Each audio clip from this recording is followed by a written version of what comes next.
Assalamualaikum warahmatullahi wabarakatuh.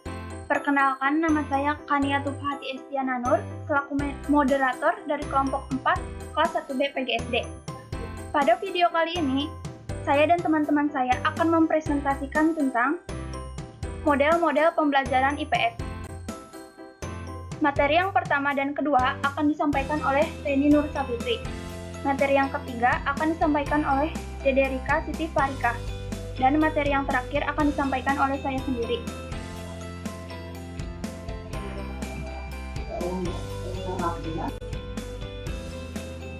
Kepada Reni, waktu dan tempatnya saya persilahkan. Terima kasih kepada Kania yang sudah memberikan kesempatan kepada saya untuk menyampaikan materi yang pertama. Di sini saya akan menyampaikan materi tentang hakikat dan peranan model-model pembelajaran IPS.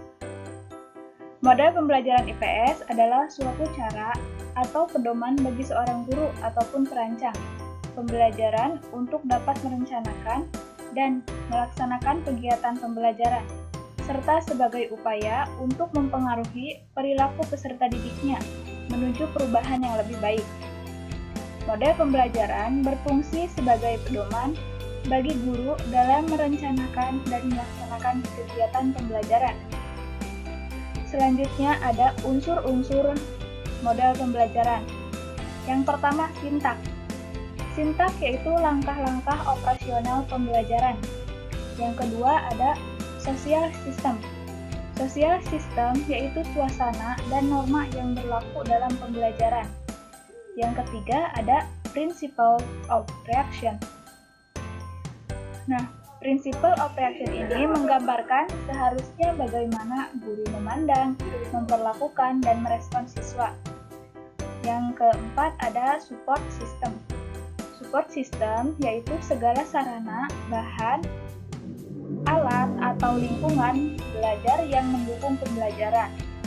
Yang kelima ada instruksional, yaitu hasil belajar yang diperoleh langsung berdasarkan tujuan yang disasar dan hasil belajar yang di luar yang disasar.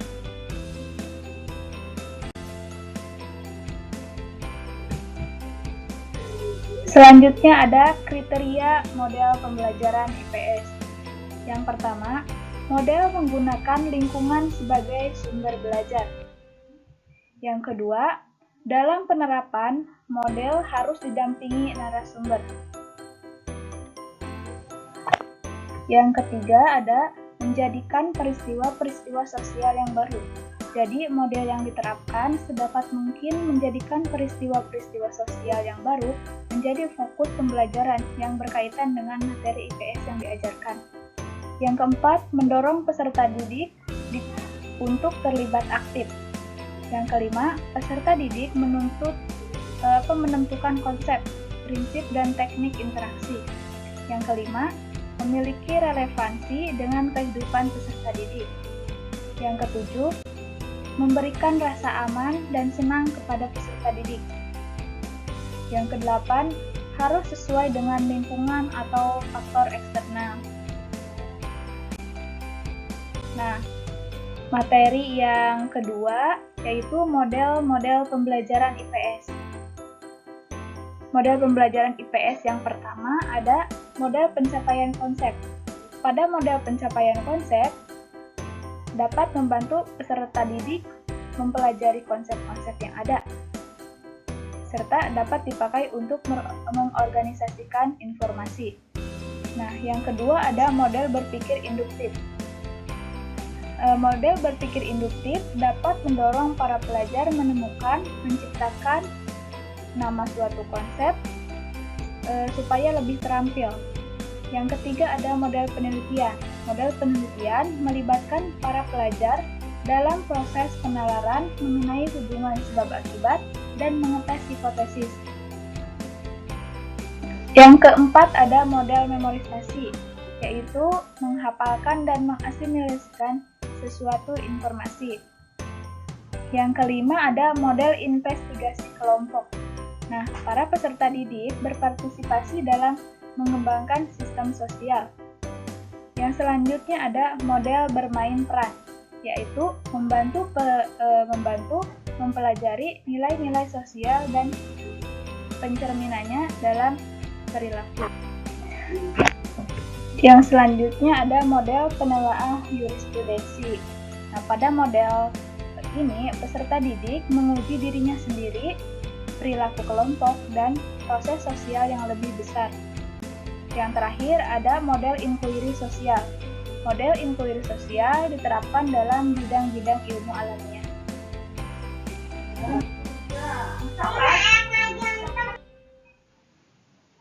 Terima kasih kepada Reni yang sudah mempresentasikan materi pertama dan kedua.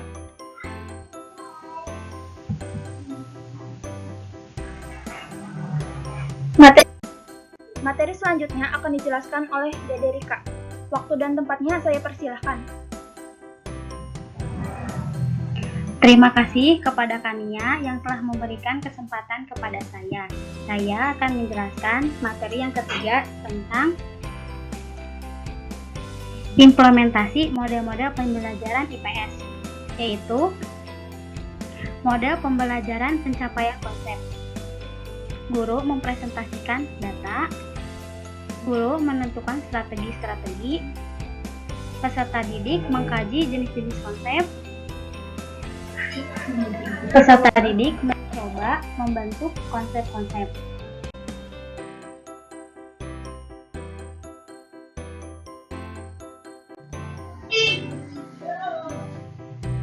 Selanjutnya, model berpikir induktif.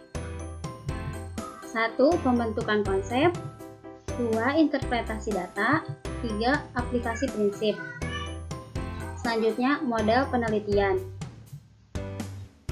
Merumuskan masalah, pengkajian teori, mengajukan hipotesis, pengumpulan dan analisis data, verifikasi data, interpretasi hasil analisis data, menarik kesimpulan. Selanjutnya, model memorisasi. 1. Menyampaikan materi. 2. Mengembangkan hubungan. 3. Mengembangkan materi. 4. Memberi penguatan dari materi yang disampaikan. Selanjutnya, model investigasi kelompok. 1. Investigasi topik. 2. Pengelompokan siswa. 3. Pembagian tugas. 4. Investigasi dan diskusi. 5. Menyusun laporan investigasi. 6. Pelaporan hasil investigasi. 7. Evaluasi hasil investigasi. Selanjutnya, model pembelajaran bermain peran. A. Pemanasan. B. Memilih partisipan. C. Menyiapkan pengamatan. D. Menata panggung. E. Memainkan peran ulang. F. Diskusi dan evaluasi kedua. G. Berbagi pengalaman. H. Diskusi dan evaluasi kedua. I. Berbagi pengalaman dan kesimpulan. Selanjutnya, model pembelajaran telaah jurisprudensi. A. Guru menjelaskan materi-materi dengan cara membaca cerita. Peserta didik menginsistensikan fakta, mengaitkan dengan isu-isu umum, dan mengidentifikasi nilai-nilai yang terlibat. C. Peserta didik diminta untuk mengambil posisi terhadap isu dan menyatakan sikapnya.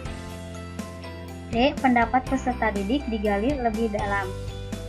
E. Penentuan ulang posisi diambil peserta didik. F. Pengujian asumsi faktual. Selanjutnya, model pembelajaran simulasi sosial. Guru memilih topik yang akan disimulasikan. Guru menyusun skenario. Guru memberikan penjelasan tentang aktivitas yang harus dilakukan. Melaksanakan simulasi. Guru mendiskusikan tentang beberapa hal. Terima kasih kepada Dede Rika yang telah menyampaikan materi ketiga. Materi selanjutnya akan disampaikan oleh saya sendiri, yaitu tentang model-model desain pembelajaran pengambilan keputusan. Dalam konteks belajar mengajar, konsep pengambilan keputusan sebagai model pembelajaran dalam IPS merupakan salah satu model keterampilan dalam menentukan pilihan dari alternatif pilihan yang berbeda. Menurut Bank 1990, mengatakan bahwa kemampuan seseorang dalam pengambilan keputusan tidaklah muncul dengan sendirinya, karena pengambilan keputusan adalah suatu keterampilan yang harus dibina dan dilatihkan pada siswanya. Selanjutnya, ada proses pembelajaran pengambilan keputusan sebagai berikut. Yang pertama, mengidentifikasi persoalan dalam dasar atau masalah. Yang kedua, mengemukakan jawaban-jawaban alternatif. Yang ketiga, menggambarkan bukti yang mendukung setiap alternatifnya. Yang keempat, mengidentifikasi nilai-nilai yang dinyatakan dalam setiap alternatif. Yang kelima, menggambarkan kemungkinan akibat setiap pilihan alternatifnya. Yang keenam, membuat pilihan dari berbagai alternatif. Dan yang terakhir adalah menggambarkan bukti dan nilai yang dipertimbangkan dalam membuat pilihan.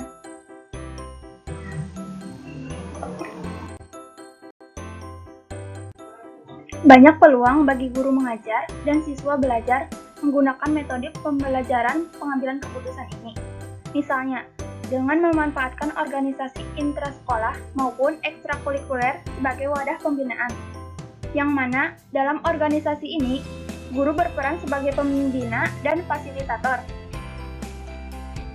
Adapun syarat untuk melakukan model pembelajaran ini adalah: yang pertama, pengambilan keputusan tidak dapat dilakukan jika pengetahuan seseorang tentang masalah terkait tidak ada.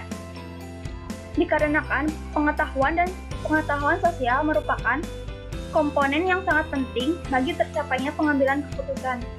Contohnya, demonstrasi menuntut turunnya Presiden Soeharto yang harus diketahui alasan penurunan jabatan tersebut. Yang kedua, menggunakan metode atau cara penyampaian pengetahuan. Menurut Konglinger, ada 4 metode memperoleh pengetahuan. Yang pertama, berpegang pada apa yang telah diketahui kebenarannya. Yang kedua, mencari informasi untuk mempercayai. Yang ketiga, mengetahui sesuatu karena telah disepakati kebenarannya. Dan yang terakhir, metode ilmiah. Adapun langkah-langkah yang dianjurkan yaitu: yang pertama, mengenal masalah yang perlu diambil keputusan. Yang kedua, memperoleh pengetahuan melalui inquiry ilmu sosial.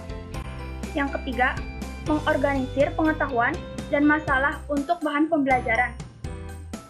Yang keempat, inquiry nilai. Yang kelima, pengambilan keputusan dan tindakan untuk warga negara. Yang keenam, menentukan urutan tindakan. Dan yang terakhir adalah memberikan kesempatan pada warga negara untuk bertindak dan berpartisipasi di lingkungan sekolah dan masyarakat.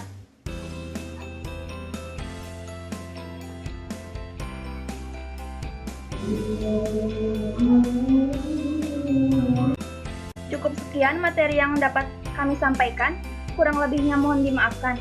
Wabillahi taufiq wal hidayah. Wassalamualaikum warahmatullahi wabarakatuh. Terima kasih.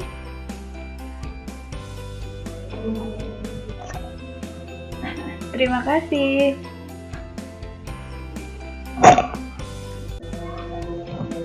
Terima kasih.